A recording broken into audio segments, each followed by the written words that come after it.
Hi, I'm Susan Kane, and I'm the publisher at the Marketing Science Institute. We're delighted that Mike Ahearne could join us today to present his talk, Selling New Products, What Really Works, to this special audience, the Marketing Science Accelerator class of 2019. Before we begin, I'd like to point out the Q&A function at the bottom of your screen. Please use this feature to send any questions you have during the presentation, and we'll gather them and have a brief Q&A session following the presentation. Now I'd like to introduce you to our featured speaker. Mike Ahearne is Professor of Marketing and C.T. Bauer Chair in Marketing at the University of Houston. He's also the Research Director of the Sales Excellence Institute. Mike's research has primarily focused on improving the performance of salespeople and sales organizations.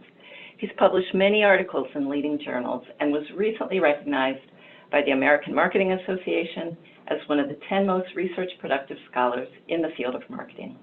His research has been profiled in many news outlets, including the Wall Street Journal, Business 2.0, Business Investors Daily, and Forbes. In addition, Mike's book, Selling Today, Partnering to Create Customer Value, is the highest grossing professional selling textbook in the world. He's won numerous teaching awards and was recently honored as the inaugural winner of the Sales Education Foundation Research Dissemination Award, and this was for the impact of his research on business practice. Before entering academia, Mike played professional baseball for the Montreal Expos and worked in marketing research and sales operations for Eli Lilly and PCS Healthcare. He actively consults in many industries, including insurance, healthcare, CPG, energy, technology, and transportation. We're delighted to welcome Mike here today to speak on selling new products, what really works. Great. Thank you very much, Susan, and thank you for MSI for allowing me this forum to present my work. I'm excited to share my work with everybody, and just to be able to give a little bit of a background on everything before I get started about the motivation for this research stream and the work that's being done. I partnered to start working on this with a gentleman. His name is Tom Steenberg. He's the Senior Associate Dean at the Darden School of Business at University of Virginia. And the two of us have been working together on this for a little over 6 years. And what you'll see is a composition of a number of different research projects and events that I've done and then we've done together that are included in this presentation. So I'm really looking forward to presenting this to you and hearing your thoughts. The idea or the motivation behind this started a number of years ago when we held an event, and one of the things that we got feedback on the event was on Salesforce effectiveness, and one of the things that we got a lot of feedback on during the event was that the Salesforce was always tasked to sell new and innovative products to the marketplace, and that had become actually a more and more common thing where innovation and the emphasis on innovation had become very important to sales organizations and to many companies. And many of the sales organizations were saying, we're having a lot of trouble working together with marketing and the other functions in the company, and they just sort of throw over the wall the products to us or service ideas to us, and they ask us to sell it. So we started, we talked to a few firms that were included in those forums, one of which was 3M. And 3M decided to provide us a pretty substantial grant to be able to start this research. And we ended up working with them and partnering with a number of large tech firms, as well as some firms in a number of different other sectors. But you'll see some of the results of this research are the basis of research that's been done over the course of a number of years. So let me get started on the ideas first of all.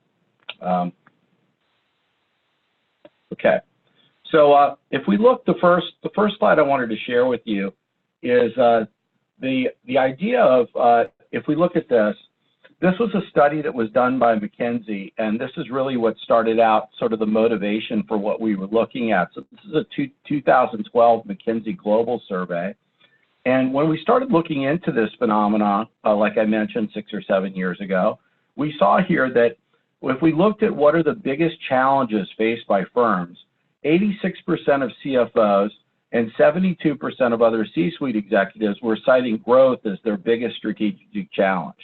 So if we look at this and we look at the ordering of these things of the biggest strategic challenges, number one, again, is finding new sources of growth, both organic and inorganic.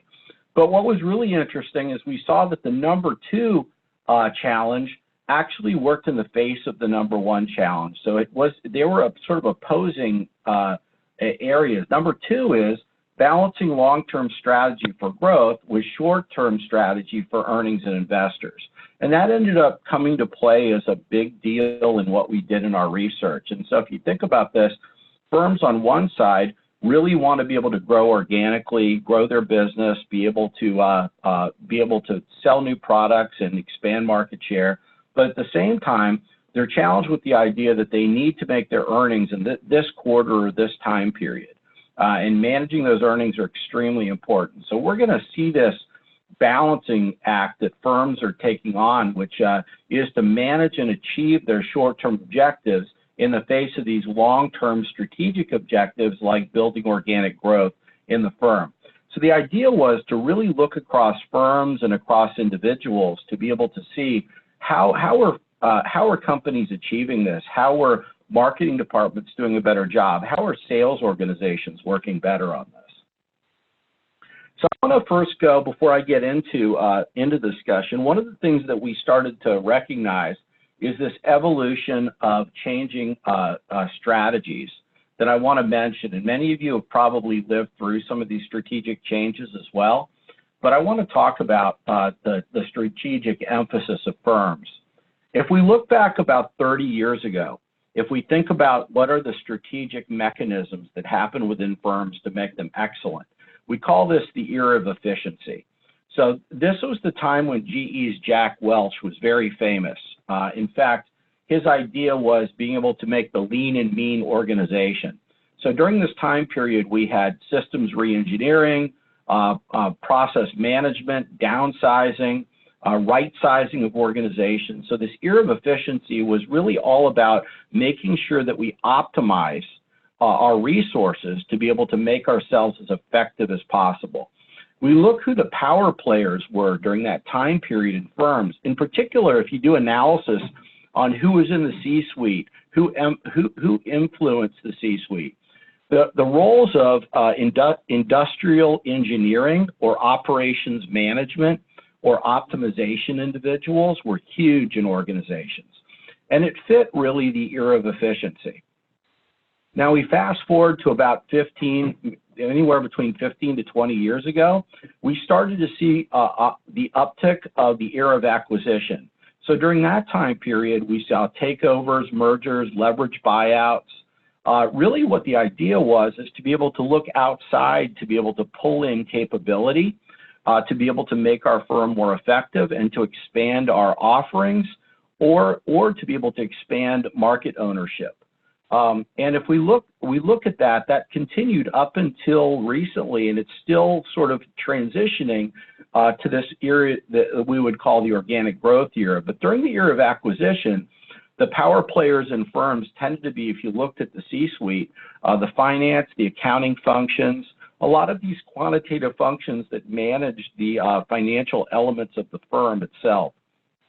We move to today, and what do we see? We see the era of organic growth. And I'm going to talk more about this organic growth as we saw on the past slide, because here we see the emphasis on sales, growth through sales, growth through market share creation, growth through innovation within the firm.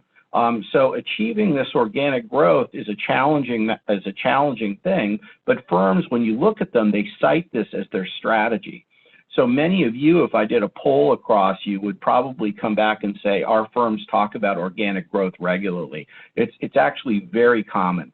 Now, if we look at the power positions that have taken influence in this time period, it's the R&D functions, it's the marketing functions, it's the selling functions, and so the roles that many of you take on have increased the influence of the C-suite compared to 15 to 30 years ago. But just as we think about that, the emphasis on the success rates of strategies, on the marketing department and the selling function doing well to be able to achieve this has increased substantially. And so there's a lot of pressure from organizations to achieve their numbers.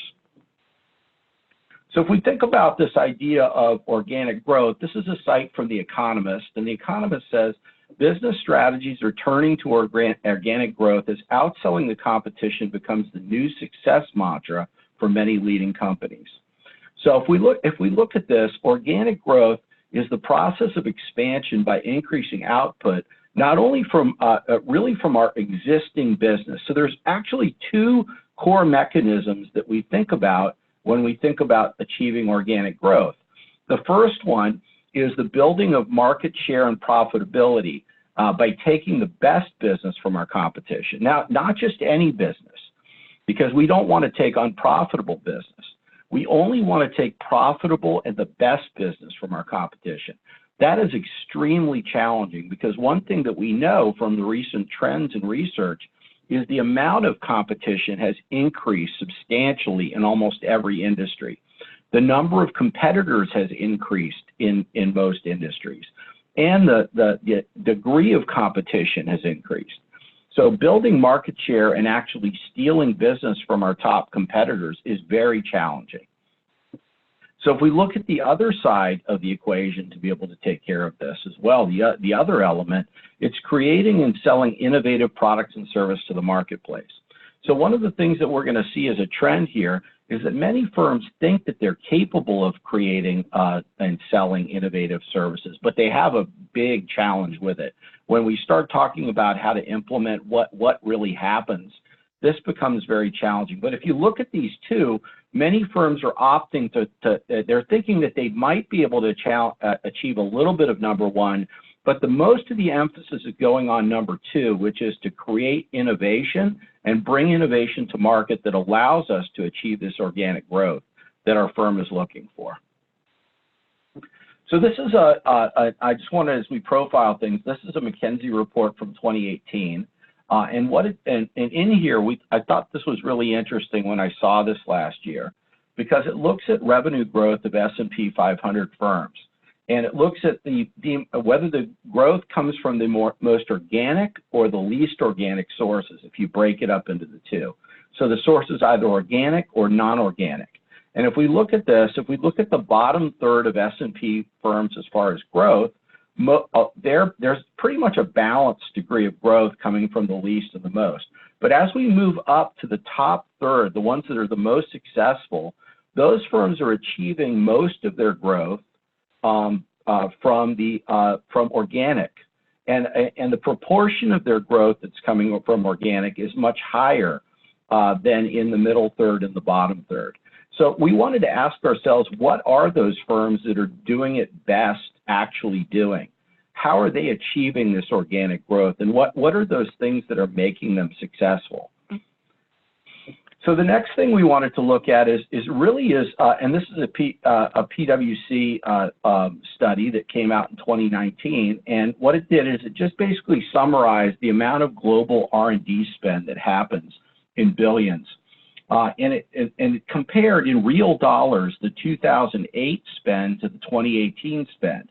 And what you see here is there's a general trend of firms spending more and more money over that 10-year, 11-year time period on R&D. Now, there was a small dip if you look at the 2009, 2010, so we saw financial crisis kind of thing hit a little dip during that period. But generally speaking, the numbers continue to escalate. So firms are spending the money on the R&D function. So they continue to increase spend in R&D. And with the bet that that's the way in which they're going to achieve this organic growth. And you can see as that real dollar spend increases, the emphasis on really trying to achieve this outcome is big for them. Excuse me. Now the next part that I think is really interesting is this is a follow-up PwC study that was done in 2018 to frame things up. And what you see here is we've actually put in here, we've taken and contrasted some of the things that companies feel they're most effective at, and some of the things they feel they're least effective at. And there's quite a contrast taking place here. So if we look at the ones that they say they're best at from this study, and this was done among the top financial people and firms, the profit and loss management, the capital expenditure approval, and capital allocation are the things that they feel that they're best at. The things that they're actually the worst at that they feel as a firm is new product development, new market expansions, and expansion into adjacent products and services. And we were just shocked by those numbers, 13%, 17%, 13%. So obviously CFOs are saying, wow, our firm is just not doing a good job. We're having a lot of challenges. We're not achieving our targets. We're not achieving our numbers to meet our expectations. And so we wanted to be able to study what was going on even further. So this is just motivating the idea of our research. And one final idea to look at is this is really a key finding that we saw from Booz & Company to motivate this. So if we look at the stages of new product development, ranging all the way from ideation to commercialization. So if we look at the top, we have the ideation, the product selection, the product development, and finally the commercialization stage. And we ask ourselves, how are we doing as a firm? So in this study, the leaders were asked the question of how good are you at each of these? What are your competencies? And to agree whether you're capable or not in these areas. So if you look at some of the things that they say they're pretty good at, ideation, which is, coming up with the ideas, the choosing the products, the actually of developing the products, and in fact, the one that was the highest is engagement with customers to prove real-world feasibility. So the interesting thing is they're saying, we're pretty good at proving feasibility, but then when it steps down to the next step, which is pilot user selection and controlled rollouts, we move from about a 55% down to an 11 or 12% success of those who say they're successful. That's a massive gap. So the question that we had is, why are firms having problems with the new product development process? Why aren't they achieving organic growth through this? What's better in top firms versus middle and bottom firms? What's the difference? And it really seems to, one of the things that's key that came out of this is the commercialization process. So I hope I've motivated for you all that commercialization is really the key to success on this. So the next forum is to study this idea of commercialization. And to study commercialization, we thought of a formula, three-part formula that I'm going to work through that we found from our research, and I'm going to delve into each of these into some depth. The first part is the right process.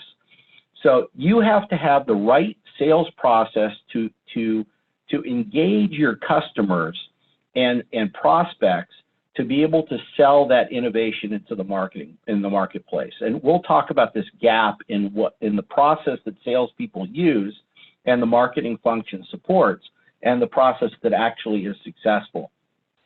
The next thing we know is that we have to have the right salespeople. There are certain salespeople with the right mindset, the right capabilities that are able to sell innovation into the market. There are others, which are many of those individuals, who are not capable of actually achieving the sale of that innovation. And then next, we have the right organization and culture.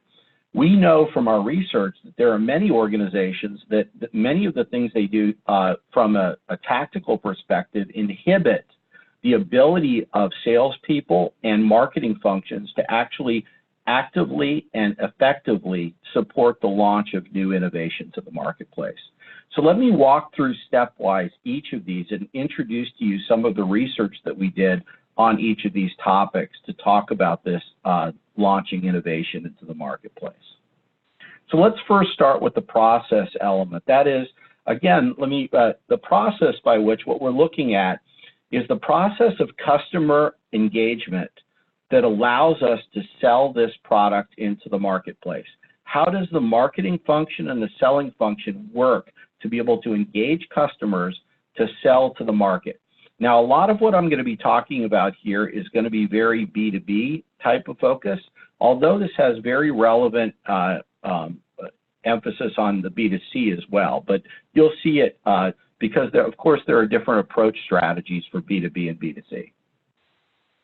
So let's first talk about who's to blame by this process. One of the things we find is that many salespeople, once they get the product out there, aren't really successful at selling. And this is Neil Rackham, who's the writer of a very famous book called Spin Selling, and it's a methodology that's used at I would say almost every major Fortune 500 company in a questioning and selling strategy to the market. We had a great meeting with Neil probably about 4 or 5 years ago when we launched this concept of this research. And one of the things he shared with us was some initial thoughts he had on what happens and why sometimes it's successful and not.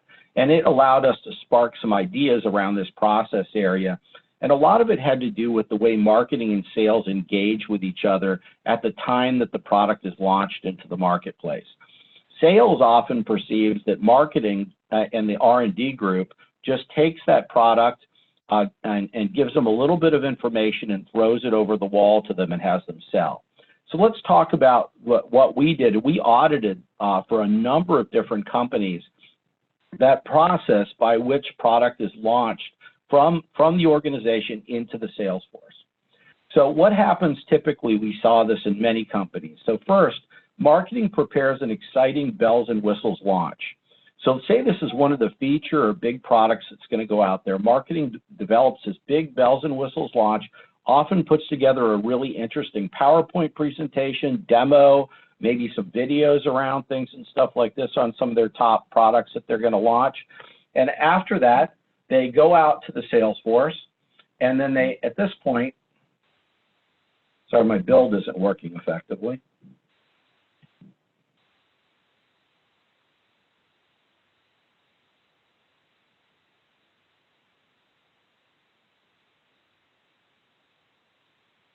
Yeah.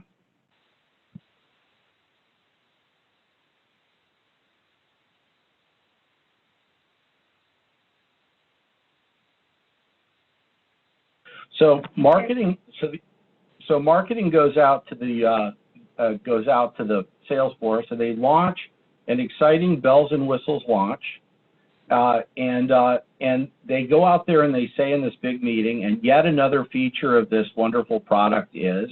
They discuss that features of the product, so they are able to show some of these features of the product itself, and then following this, I'm having a trouble with advancing, guys. There we go. Can you just advance through it? I appreciate it. And then sales says, and yet another, so sales gets that information about this feature benefit presentation, and they go out there and they mirror this exciting feature benefit presentation that they're very excited about, and they say, and yet another irresistible feature of this product is to the marketplace, and they excitedly communicate this to their customers as it was communicated to them at the first place. So the customers hear this presentation. Initially, they're excited as well, too, but then at some point they say, oh, well, they really don't see where that product is meeting their needs. They might see that it's exciting and interesting. In fact, one of the things when we talk to a lot of customers is we said, customers would say, you know, if a company has a new product or something new, I usually will bring them in and let them talk about it so it educates me on the marketplace. But, you know, usually that doesn't advance anywhere. And so what happens is oftentimes salespeople will use that new product as an opportunity to get in there and talk to a customer. But the challenge is they're having trouble advancing beyond that first conversation with a customer. And as a result of that, the conversation just sort of dies out and the product can't advance from that period on. So if we could advance on the next slide. So I want to go through the trend of what happens. So this is what typically would happen, and this is what we saw about the success being short-lived. So what we saw is the very first call that a salespeople would do, they would go out and they would have a first meeting with a customer. the customer would excitedly listen to that presentation, and there would be a fairly positive reaction to that first presentation. But then when it moved to the second call, it was that salespeople typically went through the same deck, but maybe with a larger group of individuals at that customer base. As a result, it was pretty neutral because it really didn't address the needs. By the time the third and the fourth call went on, those subsequent calls went on with the customer, the impact of this feature benefit presentation that was passed over from the marketing department had fizzled out, and the salespeople weren't getting success from it. So this was one of the reasons we saw for maybe the short-lived interest of customers, where they initially saw some value, but as they moved down in the buying process, they really didn't see the full amount of value. So if you think about the way salespeople approach customers, they go through a typical, and this is a typical up in the right corner of the screen, 5-stage selling process that mirrors the customer's buying process. So we know that we have the sales inquiry, we have the need recognition, the evaluation of the customer, then we have the solution that's being offered, and they make a decision. The challenge we saw is that, and I'm gonna give some more evidence on this, is that what's happening is the organization and marketing typically gives materials and trains the salespeople to be able to support that first step, the sales inquiry side, where we get people interested. But once it gets to the next stage, the need recognition stage, or then even to the next stage, the evaluation stage, they aren't armed with the information necessary to progress a customer through this full buying process. So what happens is the salespeople are forced to be able to come up with these ideas themselves to be able to maneuver through this. The challenge is very excellent salespeople can often do this, but average or below average salespeople aren't able to really achieve this transition across the process. So if we can move to the next slide. See if I can get back to things. Yeah, Mike, are you able to control the screen now? Looks like you are. Yeah, it's starting to let me control, and it wasn't for a second for some reason. Okay, let me see if I can control now. Okay, all right. So we did some research. I think we're okay now. Thanks. So if we did some research on the buying process. So what we did, Tom and I actually did a study across 1,000 plus salespeople and customers across a number of different industries. You can see the map of the regions that we did the studies in, ranging from technology to pharma, life sciences. We did it across energy, automotive. And this was originally sponsored by 3M. We went across all their divisions and did research. We did research across a number of different major corporations as well. And we found some really interesting findings about what salespeople, so we looked across those salespeople who are successful at selling innovation versus those that were just not so successful, the average performers. And we wanted to see what are those top salespeople doing differently that the average people or below average people weren't doing when they were selling innovation to the marketplace. So what we did is we looked through the different stages of that salesperson customer contact situation. So we looked through each of the stages of the selling process, and we said, we asked customers and salespeople, what's the biggest barrier at each stage to be able to move forward? What are you facing? What do you need to answer to move forward? We also asked which buying center members. We know that more than one person needs to get involved with a new product. Who needs to get involved, and how do you get all the right people in the room, or at least meet with the right people to be able to make the sale? We looked at the communication intensity of salespeople. So what did top salespeople, where did they spend most of their time versus an average? And then we looked at the mode of communication. How much in-person communication versus virtual, that is emails or text or even telephone calls. And we wanted to look at the differences across each of these stages and how they were handled, what material was used, and how they were communicated. So this is really what we wanted to look at, is how do top reps successfully achieve it versus average. And so what could the organization do to get average reps to mirror those behaviors of top, or to leverage those types of methodologies that the top people are using? So what could the marketing function or other functions of the organization do beyond that feature benefit presentation to make people successful? So one of the first things we found out is the top challenge at each stage. So I want to briefly go through this idea of what is the top challenge that salespeople need to achieve, and how are they doing on this. So if we look at the first stage, which is the sales inquiry, the salesperson goes in, they meet with their key customer to talk to them about this new product. We found that the biggest thing at this stage by the customer side is information asymmetry. And that is the seller has a lot more information than the buyer does at this point. Because it's so innovative, even on the web, they might be able to do some research, but the salespeople still hold some knowledge that the buyers don't. So in this situation, they're willing to talk to the salespeople, and the feature benefit presentation actually has some benefit at that point. It gets the customer motivated and might actually move them to that next stage. Now, in the next stage, that's the stage they call need recognition. This is where they determine whether they really have a need for this product. And what's the biggest barrier on the side of the customer? This is hidden information. The customer believes there may be something wrong or some challenge with implementing this product or service that they're unaware of and that the salesperson is not sharing with them. So they have a number of concerns at this stage, and the salesperson either has to be able to address those customized set of concerns, or the deal is done.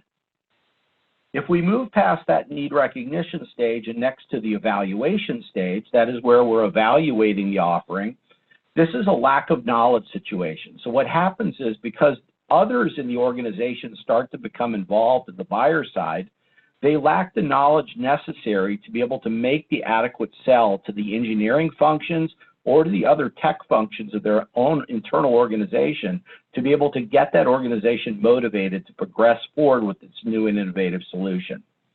We move forward to the solution stage. Let's say we get past that and we're able to maneuver. We found the biggest one here was interesting. It's a disruption in business practices. So many companies don't want to change the practice because it's risky. So the question is, how do we mitigate these risks, or how do other firms mitigate this risk to be able to implement this new product or new service so that we don't risk business in the short term? So firms are faced with this, and salespeople have to address this.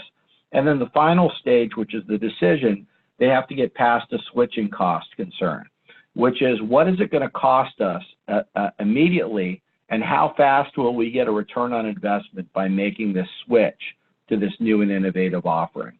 So if you look at this, the really interesting thing is that the organization itself is really only arming the salespeople for this first stage, not all these other stages. And as a result of this, they're not having success being able to make their way through the entire process. So what we wanted to look at next was who is also involved in the process. Now, there's some really interesting work that was originally done by Wes Johnson out of Georgia State that looked at existing products, what they look at. So an existing product typically includes just the sale from the salesperson to the purchaser or the users of the product itself. It's a fairly simple sale. And so many salespeople are okay having that introduction to just the purchaser or the user. But when it gets to the stage of being able to sell a new product or an innovation, you're having to sell it to not only the initiator, the decider, the influencer, the purchaser, the gatekeepers, and the users. So the idea here is that the number of people involved in the buying decision expands tremendously. And this actually factors into, oftentimes, into this switching cost question. So what happens is, because so many people are involved in the buyer side, the salesperson has two major challenges. One is they're not able to get the context necessary to be able to make the sale and influence these other individuals. And number two, which is probably the biggest issue, they are not armed with the communication or knowledge or information necessary to make that presentation that they need to to be able to progress the sale of their product with these other individuals. They have only armed for the first or second contact with a customer. So if we looked at this, one of the things that we actually found as well is that top salespeople spent their time differently than everybody else did. If we looked at the amount of time that they spent across the stages, one of the things that we found in overall time is very top salespeople spent more time on the sales inquiry stage, the need recognition stage, and the decision stage. So they actually, if we saw the difference between an average and a top salesperson, the top ones strategically used their time. And they knew that they needed to spend more time in these areas to be able to be successful. The next thing that we found as well is, and this was really interesting, is that the number of face-to-face meetings was much, much higher in the decision stage for the top salespeople than it was for average. So they made sure to actually physically be present at the buyer's sites during the time of the decision stage to address any final questions about switching costs that involved a large number of the buying center. So they were influencing as many people in that buying center as possible in that last stage. So one of the things that we know from this stage of process is that we need to expand the way we reach or touch across the process. We need to educate our salespeople and arm them with information necessary to be able to make them successful. So high performers sell innovative products differently. How do we figure out how to train our average and below average performers to act more like those high performers? How do we engage information or share information with these average performers to be able to allow them to mirror those behaviors of those top performers?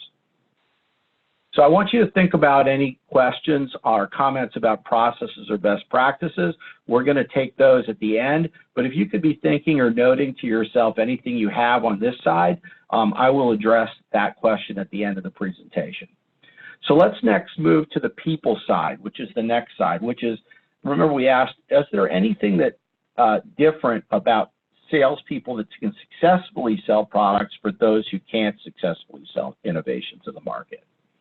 So to do this, what we did is we did a study here across about 7,000 sales managers and 80,000 salespeople globally.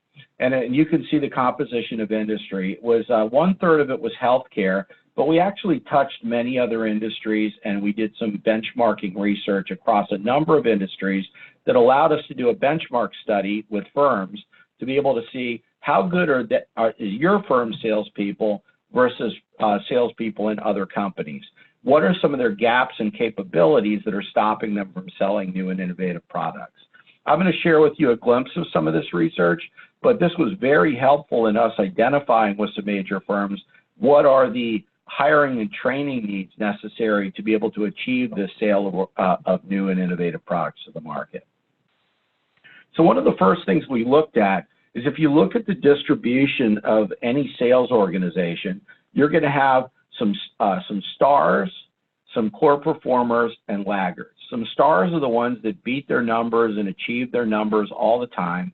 The cores are about, anywhere between 60 to 70% of the organization are the ones that achieve their numbers but are just average, the average core performing team in the organization. And then you have the laggards that are the low performers of the company. So what we wanted to be able to find out is what's the difference between the core performers and the stars with regard to how they sell innovation, and the actual differences on the individuals in the cores and the stars. How do they approach their jobs differently? So I'll share with you a few of these competencies that we found to be particularly impactful on traits and competencies on the success of these salespeople. So you'll see here product knowledge, that's the understanding of the product, market knowledge, which is the trends and competitive dynamics in the marketplace, learning mindset, which is a desire to improve their abilities and master difficult tasks, the customer focus, which is looking at really achieving and understanding customer needs, and adaptability, which is adapting your strategies and your communication styles to the particular customer that you're working with. So we wanted to look at each of these traits and characteristics to be able to see how good average versus stars were and what's the difference that's out there between these individuals. This is one of the really interesting ones that we found. So one of the ones I talked about is this long-term mindset or long-term orientation. Now, if you look at this figure shows is, if you see our x-axis, that's time. So over time, and our y-axis is the performance of the salesperson. So what we found is when we saw a launch of a new product into the marketplace, a typical flow, you see this baseline, this is across the entire company. You launch a new product that's out there, it's a substantial launch. What we see is it's distracting for the sales force. So initially they have trouble selling it because they have to get traction and understanding on how to do this activity. So there'll be a little bit of a dip if we look at the black line, a dip in performance, with the idea that they will ultimately start to gain performance as a firm as this new product starts to get traction into the marketplace. And so there's an initial loss in return on investment, but then our ROI starts to get positive as we get traction. But if we look at the difference between a short-term mindset salesperson and a long-term mindset salesperson, short-term mindset salespeople are trying to mitigate this loss. So what do? They'll spend a little bit of time trying out this new product, but if they find that it's not working for them, they will quickly go back to the sale of their core or regular products that they sell to try to minimize the amount of time that they're losing on performance, because they want to be able to maximize their short-term performance. The long-term orientation salesperson thinks about how to learn and invest time in the sale of this new and innovative product. And as a result, you see more of a dip initially in their performance, but a much bigger gain in performance over time. So what does this say? It says that we need to be able to switch our sales teams, if we're focusing on growth, to more of a long-term focus or long-term orientation. I'm going to talk about that from an incentive perspective as well as a management emphasis perspective in a little bit. The next thing that we found too is that salespeople are good at knowing themselves in some cases, but not so good in others. So this is a contrast of the two bars. The orange bar is a self-rated of how good they think they are at a competency, and the yellow bar is how good the customer thinks they are. So on product knowledge, and this doesn't surprise me at all, on product knowledge, the salespeople say they're pretty knowledgeable about this new or innovative product, and the buyers say, yeah, they're pretty knowledgeable. That fits the feature benefit discussion, by the way, that we just had. But it gets to the point of adaptability, adapting that knowledge to be able to solve a customer's problem. The salespeople say, yeah, I'm good at that, but the customers say, wow, you are very bad at that. And that actually mirrored itself, that finding throughout numerous organizations. And when we saw that gap existing, that said that they are not doing a good job of going past their first sales call or managing their sales process across customers. So customers are not seeing the value in the product because the customers are not able to tailor, salespeople are not able to tailor their communication to those customers' needs. So let's think about some questions, if anyone has any questions on this set, which is the people side. So if we've thought about this first, we have a process by which we need to be able to sell. And the next is we need to make sure we invest in our people from a training and as well as a support perspective to get them to sell effectively. Now, the last component of this we want to talk about is the organization. What can the organization do to be able to support and or make sure that salespeople and the marketing function achieves its outcomes as effectively as possible? So the first thing that we did is we did a study across 675 C-suite executives. So these are these are really the C-suite functions. This was done through a benchmark study that we did through Harvard Business School that went out to thousands of C-suite executives. We got data back from 675 C-suite executives, and these are really across global organizations to be able to look at how they report organizations are working. What I'm going to show you is some of the results from our study, but also some results from other studies that mirror those or support those findings in the research. This is a study by Graham that was published in a finance journal that really supports our findings too. We find the same thing as well as they do, which is really troubling from the side of being able to sell innovative products to the market. So the study showed that in a study of 400 C-suite executives, 8 out of 10, okay, 80%, said that he or she would give up long-term value in order to smooth their earnings. So what they said is, in order to make sure that they meet their earning targets and smooth their earnings from quarter to quarter, they would rather give up their long-term strategy to be able to make those numbers. And that was very troubling in the face of the idea of achieving organic growth, because this actually goes directly against organic growth goals. And so if we look at this, we see that this concept of managing the earnings can take two particular strategies. So on one side, you're making sure that you're smoothing those earnings, but on the other side, what you're doing is you're pulling in business into this period, or managing our business in a way suboptimally from a long-term perspective in order to achieve short-term goals. So I'm going to talk about how this happens and the impact that it has on organizations that are selling innovation. So if your firm, I'll give you a couple examples. If your firm stops travel in the last quarter of the year, or restricts travel substantially because they're trying to control budgets to be able to make numbers by the end of the year, that is a short-term focused action. If we time sales, that is, we put huge discounts in place at the end of quarters or right before the end of the year to pull business forward from the next year into this year, we're again timing sales, and at this point we're managing short-term focus. If we set up incentive programs in a way, or control internal costs to be able to bring business forward. So for example, one of the things that we might do as well is put sales promotions in place that bring business into this period, put discounts in place to be able to bring it in. The next step as well too would be for a firm to reduce production costs. So stop shipping or producing products near the end of the year and wait until the next year to be able to do that and to deliver products to be able to bring down their costs and increase short-term earnings. If these actions are done, we know that this stifles organic growth.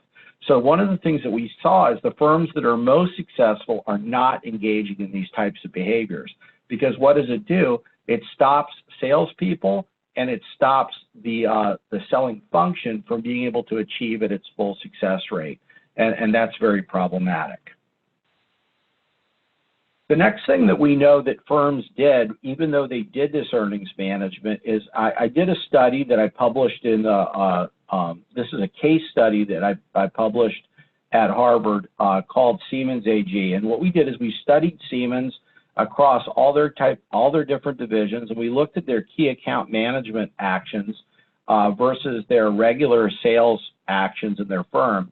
And one of the things that we saw in our research, as well as we saw at Siemens that they did that was actually quite good, is they differentiated the business that was managed through key accounts from the business that was managed for more transactional business. And what they found is in the key account business, they would not manage short-term focus in that key account business, which represented over 50% of their total business from a small concentration of customers. But in their more transactional business, they did manage earnings.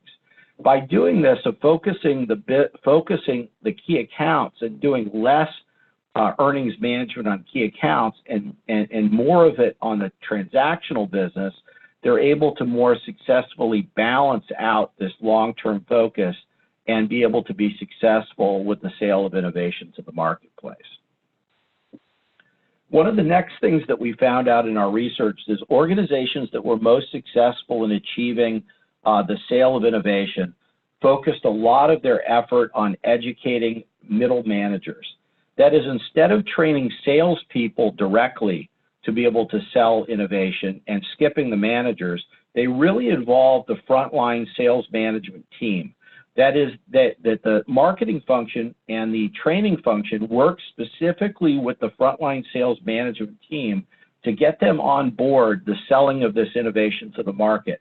So they got them on board through a number of different engagements, as well as educational programs and training programs, even before it was launched to the sales force.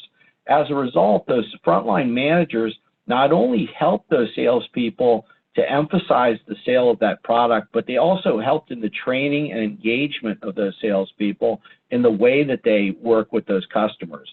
So one of the things that we found is that that the sales manager plays a really critical role in the selling of innovation. And oftentimes they are not put as a point of emphasis on the way they're trained or the way they're developed in order to be able to make salespeople more successful. The next thing that we saw as well is that firms that were doing a good job of selling innovation did a very good job on pipeline management systems. So those firms that were good had very specific stages in their sales process. They managed their data effectively of their customers in these stages, and the marketing and selling function coordinated very effectively to share information across each of these stages. So when, let's say, a customer is hitting the websites or requesting information and Marketo or Eloquent flags a customer visit, that information is effectively shared with that right salesperson or that right individual, and those salespeople are providing excellent feedback back to the marketing area on how this information is used and the value of this information. But all of these customer engagements are mapped down to the step all the way from lead to purchase. And this information is leveraged in the database effectively and utilized by both the marketing function and the selling function. We find that firms that do a good job with this are substantially more effective at selling innovation to the marketplace. And there are typically, the typical three reasons why firms are not good at this are: one, there is no good communication flow between marketing and sales. Marketing and sales only talk. So sales has some sort of a lead scoring system that just shares a lead out with very little information on the lead to marketing to sales on that score. That's that marketing generated lead. And on the sales generated side, they don't share anything back with marketing. And then when marketing sends a lead down, sales does not give information back. The next thing is the stages of the sales process are not well mapped. So the salespeople don't really understand what each of these stages are different, how they're different. What triggers a move from one stage to the next? Should they even put information in the pipeline management system? Managers aren't holding them accountable to doing this. So this becomes a major issue in many organizations. So we actually have put a lot of best practice models together and also scoring models together on how to do this for many organizations. But it's really it's a game-changing way in which marketing and sales can collaborate to be able to sell innovation more effectively to the marketplace. So the next thing that we know is that because there are different barriers through each stage of the buying process, we also found out that the training and the marketing function worked more effectively to be able to educate the sales force and the sales management team on several different things to be able to help them on the launch of the product. So they didn't just pass over a feature benefit presentation. They first of all engaged in a manager buy-in strategy. We need to make sure that these sales managers buy in to the value and the importance of selling this innovation to the market. The next thing that we do is that we need to help them on the opening conversation on feature and benefits, which we do, but then we also have to have good conversations on follow-up buying process conversations. We have to understand who are those customers in a typical organization that need to be engaged and what kinds of conversations need to happen to bring a customer through the buying process. And then what are the best modes of communication? When should those communications be done in person? When should they be done virtually? How do we coordinate that throughout each stage of the process? Firms that took care of all of these were extremely successful in navigating the sale of that innovation to the marketplace. So you can imagine a situation where a firm goes from this old feature benefit idea that ends up fizzling out, like we talked about on the left-hand side, to more of a consultative solution selling approach with the customer, where maybe the first sales call is an inspirational call, the next one is a knowledge-based call, the other one are more consultative follow-up calls that engage more of the customer base, and all of these have been supported by the marketing function as well as a new product development team, and materials have been developed and best practices have been developed in order to support individuals to make these sales throughout each of these steps. When we see this happening, we see the success rates increasing substantially.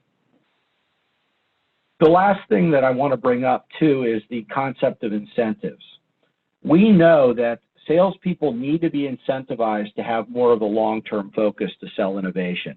If we're only incentivizing them on short-term outcomes, they will not take the time to be able to effectively sell the innovative products to the market or invest in the capabilities necessary to do that. So I'll give you one example of how a firm put in place an incentive system to be able to help people get better. So this is a major automotive manufacturer, and what they did is they did studies with a bunch of their retail stores. So let's take, for instance, a company. This is a sale of luxury automobiles. So let's take Audi, for example. So let's say Audi has salespeople that sell their products to the market, and the auto manufacturer delivers the cars through their channel to these sales retail outlets, and they're hoping to be able to sell as many possible of this new vehicle to the marketplace.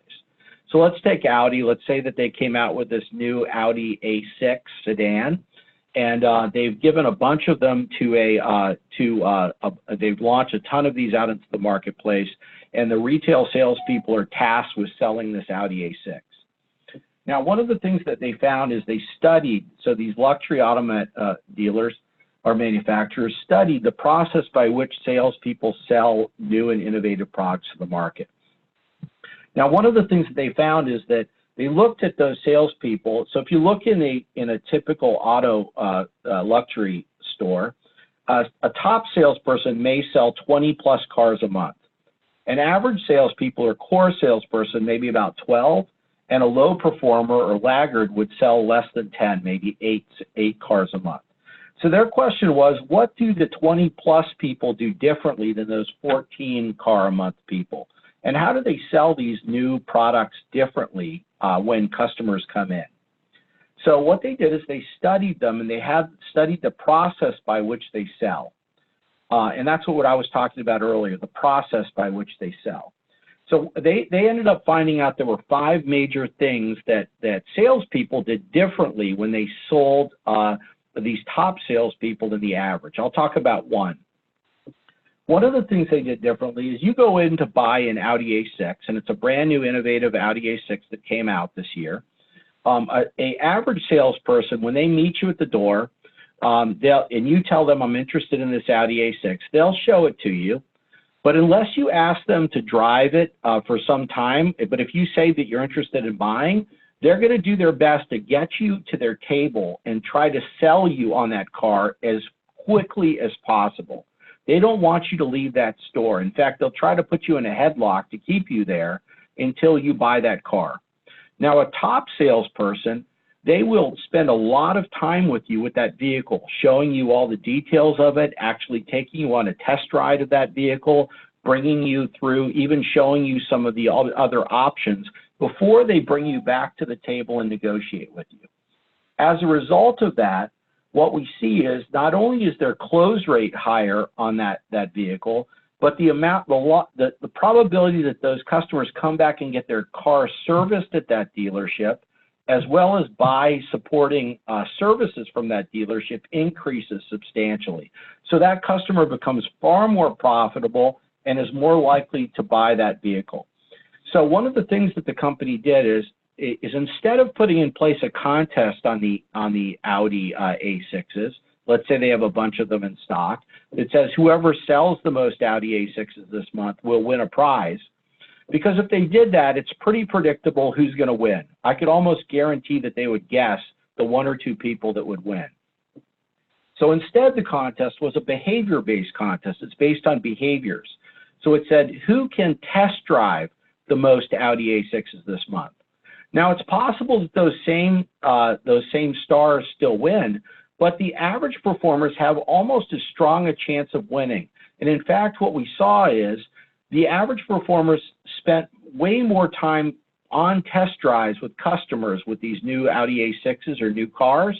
And as a result of this, their sales went up from about 14 to 16.2, so 2.2 more cars a month. As a result of that, they're changing their behaviors from an average performer to what a star does. And they looked at 5 major areas where they could make these behavior-based shifts to be able to change the way people sell. And these are more long-term focused selling strategies. So same kind of thing in the oil and gas sector, very similar, behavior-based. So in this situation, what they did in the oil and gas sector is they said, okay, we're trying to sell these new drilling technology to the marketplace. So think of companies like Halliburton, Schlumberger, Baker Hughes that do oil field service, or even some drilling technology firms. So what they do is they go out there to the oil fields, they meet with the engineers, they talk about the drilling technology, and as a result, one of the things that they found in this new drilling technology that the firm was studying is that when they studied the decision-making process, many of the salespeople would have conversations with some of these core people on the oil field service, on the oil field side, the workers, maybe the engineers, but the only way they actually successfully sold this new technology product on drilling was if they got the information systems people involved in the sales call, or actually had a good conversation with one of the chief information systems people in the oil field that supported it. So what they did is the company put in place an educational video and educational small little training program on their website, very brief one. And what they did was they tried to have salespeople direct the information systems person to this small mini training program. So what they would do is whichever salespeople got the most information systems people to hit that website, go past the gate and watch that training program would win a prize that month. As a result, the number of sales of that drilling technology and interest in it went up drastically. And not only was it that they would get the call, but they would get the close. So the company studied the buying process of the customer and then developed educational tools to help manage that buying process and to alter the behavior of the salespeople to sell in a way those buyers wanted to educate themselves to make them buy. That, again, is something else a firm can do to support that process. So lastly, I'd like you to think about any questions or comments you might have about the organizational best practices. So at this point, we've heard about the right process, the right people, and the right organization and culture. So I'd like to, at this point, move to any questions that anybody might have, or comments or thoughts that anyone might have on the material. Thanks very much, Mike. I want to remind our listeners to use the Q&A function at the bottom of your screen. We have time for a couple of questions, and I have a two-part question here that is about, I think, information sharing in your model. The first part is, what are some ways in your model of how marketing can score leads and activities that they can do to qualify the customer? And then secondarily, do you think it's more effective to provide all the information addressing each stage up front, or to share it on a piecemeal fashion throughout the process as the sale progresses? So that's a great question, and in fact, we're working on some research right on that topic now. So I encourage, if there are any firms out there that want to partner on this, to reach out to me on this. But one of the things that we're looking at is developing more effective lead scoring models for sale to customers, and the way in which marketing can add more value to the selling function through that. And one of the things that we find, let me first comment generally on it, then comment specifically on the question. One of the first things that we find is many firms are focused on the seeding the lead at the beginning. That is, having it come to a specific targeted score and then sharing that lead with the customer buying, the customer side. I mean the salesperson side. So once it hits a threshold score, it's shared with the salesperson. Now, the challenge with that is that one of the things that we find actually in several of our data sets is that the sharing of information at the very beginning to spark the conversations with customers is often somewhat valuable, but the biggest impact that we see on information sharing from marketing to sales, particularly in business to business, occurs in later stages of the buying process. That is, for example, at later stages when the customer is starting to search for knowledge gain situations, when we look at this hidden information stages and then further stages in the buying process, the customer will often go on to the salesperson's or that firm's website and do search. And what's happening is that information is not shared with the salesperson. And that, at that time, that is probably some of the most valuable stuff that will help that salesperson know who's searching, when they're searching, what they're searching. That is in later stages in the funnel. We find that that has even more impact on the buying side and the likelihood of customer buying than early seeding of leads. Oftentimes, if a lead is generated even by the salesperson, a sales-generated side of lead, and followed through, and then marketing can provide information about customer search at later stages, we find that that has a stronger effect than a lead that was generated through the marketing function where sales follows up on that lead. Oftentimes, and that provides a tremendous amount of value. Now, as far as what information is shared, one of the things that we're trying to study is how do you effectively share information with salespeople so that they will act on that information. One of the things that we know is simply by giving information to a salesperson that says, hey, this customer has flagged as a potential lead, please follow up on them, we know that they are likely to discount that. So oftentimes what happens is if the the marketing department can provide evidence, specific reasons why that individual was flagged as valuable at that time period, that information can be processed by the salesperson and then the likelihood of them acting on that increases substantially. But there needs to be some studies done on what are those particular triggers, and there needs to be some information sharing between that selling function and the marketing function to understand how to flag it. Because usually what happens is in the lead scoring tools, we usually use some of the default lead scoring mechanisms that firms give to us, like HubSpot or Marketo or anything. And they never get fine-tuned over time. And we need this feedback loop to fine-tune it and to be able to actually develop these functions more effectively. And that's actually usually one of the things that we find that marketing does pretty poorly. Thank you. We have another question, and that's about what about the incentive to the marketing organization to collaborate with sales to pursue the use of influential early adopters, cultivating them in case studies in advance of a product launch?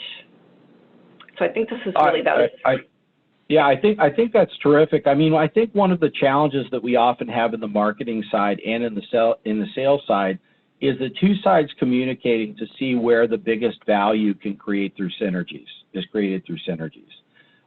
And when we have firms have active collaboration between the marketing and selling function, we see bigger impact. Obviously, the case study side is huge. So, for example, when we were working in these oil field service firms, case studies, I mean, you can't really even sell to one of these oil field customers without having case studies. The customers will immediately ask for that. So marketing helping to provide successful case studies or case opportunities is a real huge help to the selling of innovations in the market. And firms that don't do a good job of providing these kinds of things, particularly on high-risk launch products, really inhibit the sale of that product to the market.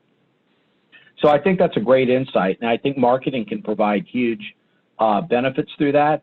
And I think that there needs to be some incentive for marketing to do that, because the challenge oftentimes is that marketing is not tasked with doing that. That is not part of the traditional role in some organizations. But those firms that expand the reach of the marketing function and allow marketing to support throughout the buying process are the ones that are the most successful. So sales has to see value in the marketing function, and marketing has to see into the insights that selling has. So selling has to share information with marketing in order for marketing to be totally successful. Great, thank you. I think we have time for one more question. And this goes back to one of your earlier slides, the commercialization case to success, where you talk about right process, right people, right organization, and culture. And I wonder if you can talk a little about, it seems that what you're saying is the right people and process can maybe overcome some of the barriers at right organization. Yeah, I think that culture is really important because it frames the mindset of people. You know, that's one of the things I want to point out. So firms, for example, that have a very short-term focused culture, what will happen on the people side is that they will not invest in the people to be able to get them the training and the development necessary to be able to get them to be successful at this. And in addition to that, the incentive structures will make them more short-term focused. And as a result, it will be harder. So there's synergies between what the firm does. Now, there are salespeople and marketing functions that act more effectively on this despite these sort of negative influences of the organization, but they're actually working against it. So I would say that all three of these work synergistically, and so that the organization influences the other two, but the other two act independently of that. So there are plenty of firms where the organization is somewhat short-term focused and earnings focused, but still can have pockets of success with the launch of innovation. But one of the things that we find is that firms that do have a C-suite focus on growth and a more of a long-term focus invest more in these other areas, both in the people and the process side, and make their firm more successful. Great. Thank you, Mike, so much for your presentation. That was really interesting. I want to remind our listeners that we'll be sending out a recording of the webinar soon. And if you have additional questions, I think there may be one or two more, you can follow up with Mike at mahearne@uh.edu. I hope you will be joining us again for another lunch lecture or another MSI offering. As you know, MSI brings together the best minds in marketing from major corporations and top business schools to improve business practice by applying science to marketing's biggest challenges. Again, Mike, thanks so much, and we look forward to engaging with our marketers again soon. Thank you.